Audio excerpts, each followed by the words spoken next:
वो कलेश देखिए जिसने महाराष्ट्र में राजनीतिक दोस्तों के बीच वैचारिक दरार जैसी स्थिति पैदा कर दी है।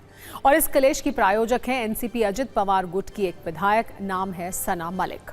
अब ये पूरा मामला बताने से पहले आप सभी से एक सवाल है। अगर भारत की संवैधानिक प्रक्रिया से चुना हुआ एक जनप्रतिनिधि किसी राज्य की विधानसभा में खड़े होकर ये कहे कि देश का कोई कानून किसी विशेष धर्म की विशेष किताब के आधार पर होना चाहिए, तो क्या ये जायज है?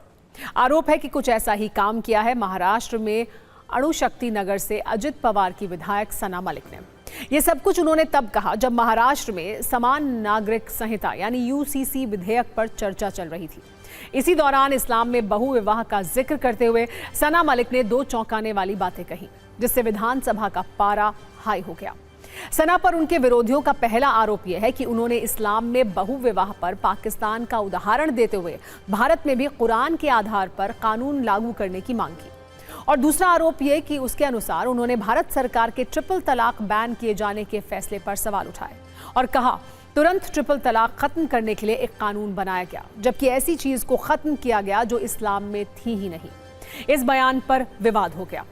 अब कोई संविधान के ऊपर किसी धार्मिक ग्रंथ को देश के कानून का आधार बनाने की बात करे तो समझिए कलेश की तो गारंटी है। इसकी शुरुआत भी हो चुकी है, लेकिन पहले विधायक सना मलिक का वो पूरा बयान सुनिए जहां से महाराष्ट्र में महायुति में दरार वाली चिंगारी उठी है। इस तरीके का अत्याचार सिर्फ मुस्लिम महिलाओं के ऊपर हो रहा है? क्या ये प्रश्न मैं पूछ सकती हूँ, उसका जवाब दिया जाएगा कि इस तरीके का अत्याचार सिर्फ मुस्लिम महिलाओं के ऊपर हो रहा है क्या? दूसरा, पॉलीगैमी मुस्लिम्स में अलाउड है मुस्लिम लॉ अंतर्गत। पाकिस्तान ने कुछ नया नहीं किया है। पाकिस्तान ने मुस्लिम लॉ जो हमारा कुरान जो कहता है उसको इम्प्लीमेंट किया है, और वही अगर इधर भी इम्प्लीमेंट किया जाएगा तो हम में से किसी को भी इस्लाम के में जो भी कुरान बोलता है वो हम फॉलो करते हैं। अगर कुरान में कोई चीज कही गई है उसको फॉलो करने के लिए अगर इम्प्लीमेंटेशन पाकिस्तान ने लाया है तो भारत देश भी लाए, और हम इसकी मांग करते हैं।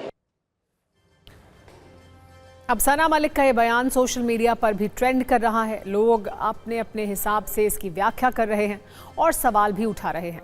लेकिन ये बहस सिर्फ सोशल मीडिया तक सीमित नहीं है, बल्कि महायुति के अंदर भी अपनों के बीच ही सियासी तलवारें खिंच गई हैं।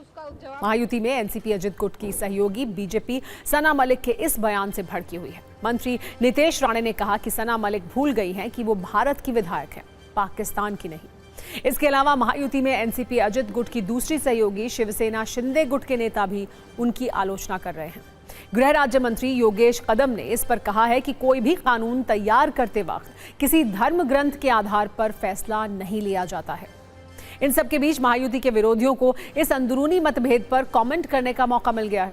इन वजहों से महाराष्ट्र में कितनी मूसलाधार सियासत हो रही है ये इस रील में आप भी देखिए।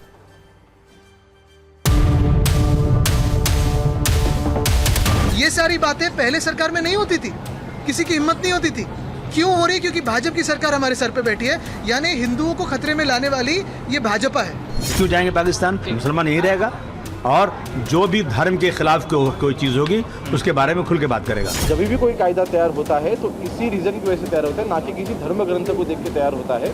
किसी भी धर्म ग्रंथ को कायदे से जोड़ना ये काफी गलत बात है। इनको जब अच्छा लगता है तब पाकिस्तान इनके लिए अच्छा हो जाता है, और इनको दिन रात जो है पाकिस्तान नहीं तो बुरा लगता है। सना मलिक ने यह कहा था कि मुसलमान जो है वो कुरान को फॉलो करता है और कानून जो है देश का उसको ही फॉलो करना चाहिए। अब ये फंस गए पाकिस्तान की तारीफ करके, तो इस तरीके से सना मलिक के ऊपर ये आरोप लगाया जा रहा है। ये भारत देश और उसके कायदे कानून जो है वो संविधान पे चलते हैं, ना कि कुरान पे, और इसलिए संविधान में जो है वो सारे अधिकार सभी के लिए लागू है। It is a different political party and she is capable enough to defend herself, and moreover her party is supporting Mr. Narendra Modi's party. It is for them to look into it. अब जब राजनीतिक पारा चढ़ा हुआ है तो मौके को देखकर विधायक सना मलिक की सफाई भी आ गई है।